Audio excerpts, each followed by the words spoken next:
So last lecture ला आपण discuss केला होता solar photovoltaic power plant. So in this lecture we are going to discuss about parabolic through collector, that is concentrated solar power plant, that is CSB. जो CSP power plant आहे, which is nothing but focusing type concentrated solar power plant or solar collector, which is nothing but focusing type. म्हणजेच जे काही sun raise येणार आहेत that will be reflected and which is focused on a central collector. म्हणजे एका collector वरती जे काही रेडिएशन्स येणार आहे, फॉर एक्झाम्पल इथे एक रिफ्लेक्टर आहे, इथे एक रिफ्लेक्टर आहे, या रिफ्लेक्टर वरनं जे काही सनरेज येणार आहे, इथे येलो मध्ये दाखवलेलं येलो लाईन, सो इथून रिफ्लेक्ट होणारे एका कलेक्टर वरती ते कॉन्सन्ट्रेट केले जातात, which is nothing but focused और focusing type solar thermal power plant. So याचं लेआउट आपल्याला स्टडी करायचं आहे याच्यामध्ये.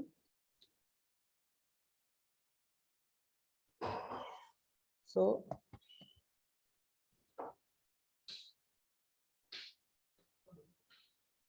डायग्राम दिसतीये सर्वांना क्लिअर मध्ये? डायग्राम दिसतीये का?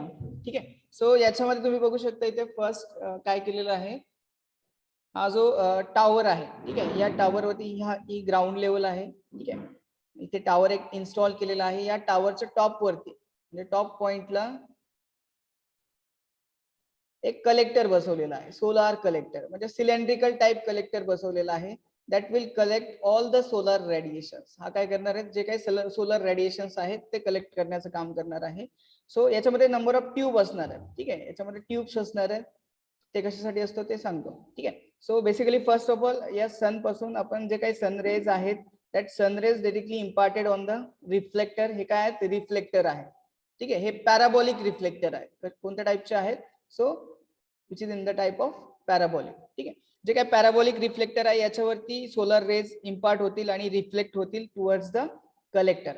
याचा अँगल असा सेट केला जातो, हे जे काही सन रेज आहेत, सन रेडिएशन्स आहेत, that is reflected towards the collector, ठीक आहे. या कलेक्टर पर्यंत हे सनरेज रेडिएशन्स रिफ्लेक्ट केले जातात, ठीक आहे. आता बेसिकली याचं वर्किंग कसं होतं इथे बघू शकता. इथे cold storage coolant. Cold storage coolant म्हणजेच काय, फॉर एक्झाम्पल वॉटर आपण यूज केलं, ठीक आहे, इथे कोल्ड वॉटर आहे, या टँक मध्ये काय आहे, कोल्ड वॉटर आहे.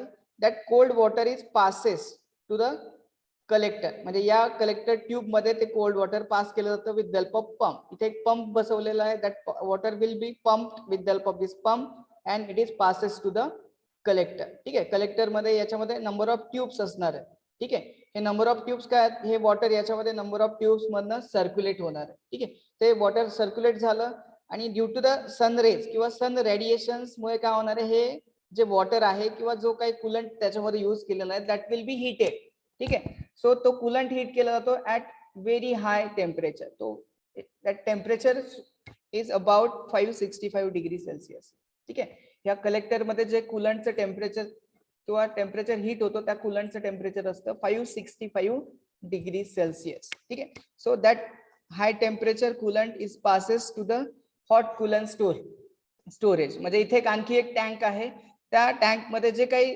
वॉटर आहे, that heated water is passes or stored, ठीक आहे. ते हिटेड वॉटर स्टोअर केलं जातं.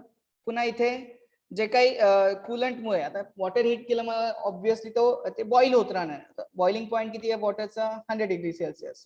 सो याचं टेम्परेचर आहे नियर अबाउट 565 डिग्री सेल्सिअस. त्या केसमध्ये काय होतं, वॉटरचं स्टीम मध्ये कन्व्हर्जन होतं, ठीक आहे ना. सो इथे ही जी स्टीम आहे या ठिकाणी इथे बघू शकता हीट एक्सचेंजर, ठीक आहे. हे जे कूलंट आहे या पाईप मधनं हे कूलंट पास केलं जातं इथे हीट एक्सचेंजर मध्ये. म्हणजे इथे काय असणार आहे, वॉटर असणार आहे, कोल्ड वॉटर असणार आहे, ठीक आहे. इथे सुद्धा कोल्ड वॉटर असणार आहे. आता तुम्हाला माहिती आहे heat will be transferred from higher temperature to lower temperature. म्हणजे या पाईप मध्ये जो कूलंट असेल, वॉटर असेल, त्याचं टेम्परेचर किती आहे, 565 डिग्री सेल्सिअस. म्हणजे याची हीट कशाला जाते, हे जे कोल्ड वॉटर आहे हीट एक्सचेंजर मध्ये, त्याची हीट याला ट्रान्सफर्ड होते, म्हणजे हीट एक्सचेंज होते. आता हीट एक्सचेंज झाल्यामुळे हे जे कोल्ड वॉटर आहे दॅट विल बी हिटेड, ठीक आहे, ते सुद्धा हीट होणार आहे आणि त्याचं कन्व्हर्जन स्टीम मध्ये होणार आहे. That will be converted into steam, ठीक आहे. and that steam is passes over the steam turbine. ही स्टीम जी आहे ती पाईप थ्रू स्टीम टर्बाइन वरती सोडली जाते, ठीक आहे. देन आपण टाइप्स बघितलेले आहेत, there are different types of turbine. So हे स्टीम टर्बाइन चं फंक्शन आहे kinetic energy of steam into mechanical energy. म्हणजे स्टीम टर्बाइन फिरणार आहे या कंडिशन मध्ये, स्टीम टर्बाइन फिरला इथे अल्टरनेटर किंवा जनरेटरचा शाफ्ट एकमेकांना कपल्ड आहे. अल्टरनेटर आणि स्टीम टर्बाईनचा शाफ्ट कपल्ड आहे. स्टीम टर्बाईन फिरल्यामुळे अल्टरनेटर फिरणार आहे आणि अल्टरनेटरचं काम आहे in order to produce convert that mechanical energy into electrical energy. ठीक आहे. आता अल्टरनेटर मध्ये आणखी एक महत्त्वाचा पॉईंट असतो. अल्टरनेटरचा शाफ्ट हा एक्साइटरला कनेक्ट केलेला असतो. आता एक्साइटर म्हणजे कोणता असतो? हा तो डीसी, म्हणजे हा डीसी सप्लाय देत असतो अल्टरनेटरच्या फील्ड वाइंडिंगला. आता डीसी सप्लायची गरज का असते? ज्यावेळेस तुमचं पॉवर प्लांट स्टार्ट होत असताना, पॉवर प्लांट स्टार्ट होते म्हणजेच अल्टरनेटर स्टार्ट होत असताना त्याला डीसी सप्लायची गरज असते. अल्टरनेटरला 2 वाइंडिंग असतात, फील्ड आणि आर्मेचर. सो आर्मेचर फील्ड वाइंडिंगला 230 वोल्ट डीसी सप्लाय देण्याचं काम कोणाचं असतं? एक्साइटरचं. इनिशियली एक्साइट करण्याचं काम, इनिशियली स्टार्ट करण्याचं काम कोणाचं आहे? एक्साइटरचं. ठीक आहे. हा एक्साइटर काय करतो? अल्टरनेटरच्या फील्ड वाइंडिंगला 230 वोल्ट डीसी सप्लाय देतो in order to start this alternator. अल्टरनेटरला स्टार्टिंग किंवा रन करण्यासाठी एक्साइटरची गरज असते. ठीक आहे. आणि इथे बघा, जे स्टीम टर्बाईन वरती जे स्टीम इम्पार्ट झाली आहे त्यापैकी काही स्टीम एक्झॉस्ट होते, म्हणजे 100% स्टीम युटिलाइज होते का या केसमध्ये? नाही.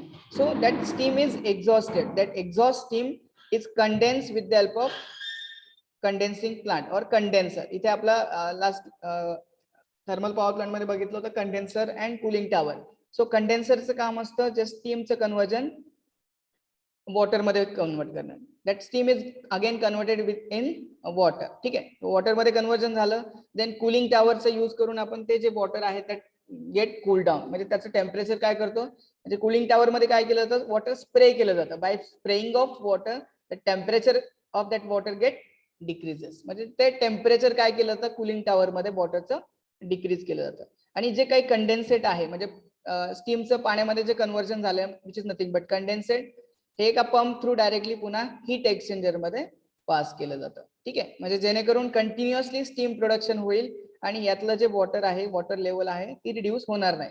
जर इन केस जर यातली वॉटर लेवल कमी झाली, ठीक आहे, म्हणजे हे जे कंडेन्सर आहे यातनं येणारं जे वॉटर आहे ते कमी झालं किंवा या हीट एक्सचेंजर मधली वॉटर लेवल कमी झाली, तर त्यावेळेस काय करणार? एक मेकओव्हर सप्लाय किंवा एक ऍडिशनल वॉटर सप्लाय घेतला जातो विथ फ्रॉम वॉटर रिझर्वायर.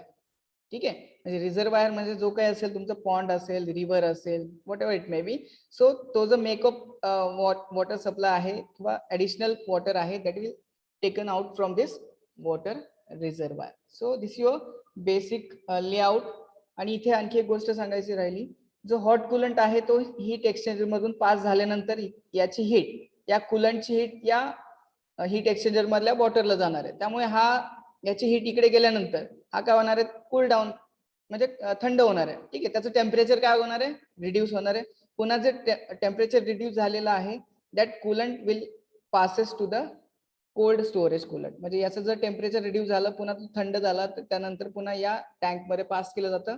पुन्हा या टँक थ्रू पुन्हा इकडे कलेक्टर मध्ये पास केलं जातं. कलेक्टर मध्ये पुन्हा हीट केलं जातं, पुन्हा हॉट स्टोरेज मध्ये. म्हणजे हे कंटिन्युअस सायकल चालू राहतं. ठीक आहे. हे सायकल काय राहतं? कंटिन्युअसली चालू राहतं. So this is your basic layout of CSP type, concentrated solar type thermal power, solar power plant. ठीक आहे. क्लिअर इथपर्यंत? सो नेक्स्ट आहे why we have to use concentrated collectors in case of solar power plant. म्हणजे concentrated जे collector आहे, एका पॉइंटला concentrate केले किंवा फोकस केले, ते काय यूज करायचं, त्याचे ऍडव्हान्टेजेस आपल्याला बघायचे. So first of all temperature. आता टेम्परेचर आपण बघितलं तर त्याच्यामध्ये किती नियर अबाउट 565 डिग्री सेल्सिअस जो आहे ते टेम्परेचर काय भेटतंय? मॅक्सिमम टेम्परेचर भेटतंय कॉन्सन्ट्रेटेड केल्यामुळे.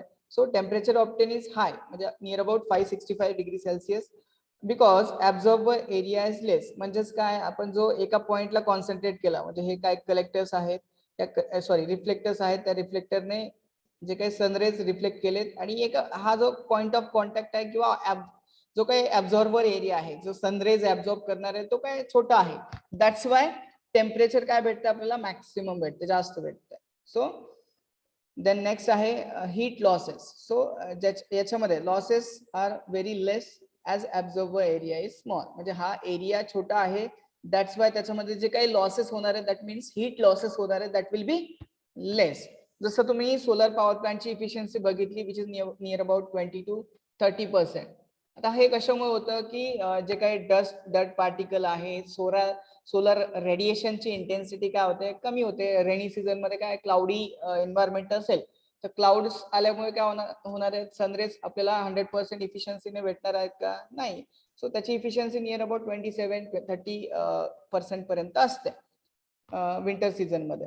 सो हे जे कशामुळे होतं, आणखी एक त्याचा इफेक्ट आहे हीट लॉस. हीट लॉस कशामुळे होते, जो एरिया वाढला, जर एरिया वाढला that heat losses will be increase. So या केसमध्ये काय आपला एरिया कमी आहे, कॉन्सन्ट्रेटेड टाईप आहे, दॅट्स वाय एरिया कमी आहे अँड हीट लॉसेस काय आहेत या केसमध्ये कमी आहे. हीट लॉसेस कमी आहे दॅट्स वाय इफिशियन्सी कशी याची ऑब्विसली हायर आहे as compare to flat plate, म्हणजे जे फ्लॅट किंवा सिलेंड्रिकल जे पॅनल्स असतात, ठीक आहे. सो याच्यापेक्षा याची इफिशियन्सी जास्त आहे. Then heat insulation. So heat insulation required is less as absorber area is small. Heat insulation म्हणजे काय, हा एरिया खूप छोटा आहे, म्हणजे जर पॅनल यूज केला याच्या जागेवर जर नंबर ऑफ पॅनल्स यूज केले आपण, कारण एरिया वाढलाय, एरिया वाढल्यामुळे काय याचं इन्सुलेशनची लेवल किंवा इन्सुलेशन लार्ज रिक्वायर्ड आहे, बट याच्यामध्ये एरिया कमी आहे, दॅट्स वाय इन्सुलेशन लेवल कमी आहे. Then antifreeze protection, that means जे काही ऍब्झॉर्बर एरिया आहे, सो ऍब्झॉर्बर एरिया आहे, सो त्याचं जे प्रोटेक्शन आहे that we can say antifreeze protection, म्हणजे याला प्रोटेक्ट करण्यासाठी एक खूप कमी प्रोटेक्शन लागतं as compare to this flat plate solar collector, ठीक आहे. Then use to generate steam electricity, that means त्याचा आपण डायरेक्टली स्टीम जनरेट करून इलेक्ट्रिसिटी जनरेट करण्यासाठी यूज करू शकतो, ठीक आहे. सो याचा यूज इलेक्ट्रिसिटी जनरेट करण्यासाठी होतो, बट डायरेक्टली याचं इलेक्ट्रिसिटी स्टोअर केली जाते बॅटरीमध्ये फ्लॅट प्लेटने, बट याचा आपण स्टीम जनरेट करून इलेक्ट्रिसिटी जनरेट करू शकतो लार्ज अमाऊंट मध्ये, ठीक आहे. देन सेकंड आहे due to tracking better result. Tracking म्हणजे काय, फॉर एक्झाम्पल आता सकाळी तुमचा सूर्य कुठे असणार आहे, पूर्वेकडे असणार आहे, ठीक आहे. सपोज आपण इथे एक सोलार कलेक्टर बसवलाय, ठीक आहे. सो सोलार पॅनल बसवला, तर ट्रॅकिंग सिस्टम म्हणजे काय असते, हा सपोज हा सोलार पॅनल आहे, सकाळी सन कुठे असणार, इकडे पूर्वेकडे असणार आहे, ठीक आहे. सो हळूहळू तो काय करतो, पूर्वेकडून पश्चिमेकडे जातो, ठीक आहे.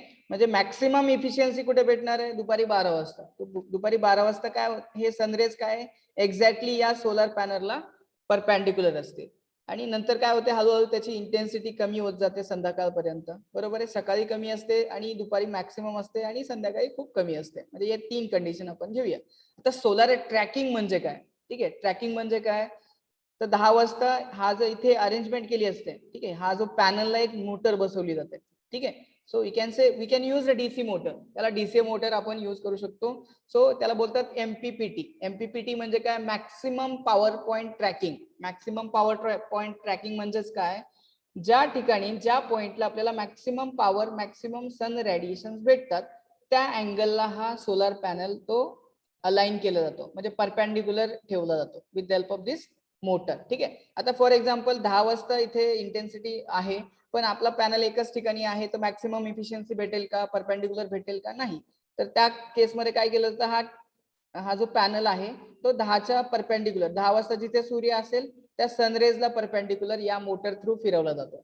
पुन्हा 12 वाजले, ठीक आहे, 12 वाजता हा with the help of this motor हा याला परपॅन्डिक्युलर या ठिकाणी घेतला जातो, आणि पुन्हा संध्याकाळी जशी जशी इंटेन्सिटी जसं जसं सनचं अँगल चेंज होईल त्या अँगल मध्ये हा जो पॅनल आहे त्या पॅनलचा अँगल चेंज केला जातो with the help of this motor, ठीक आहे. So which is nothing but solar tracking, तर त्याला बोलतात maximum power point tracking, MPPT, ठीक आहे. क्लिअर आहे इथपर्यंत? हो सर. हो सर.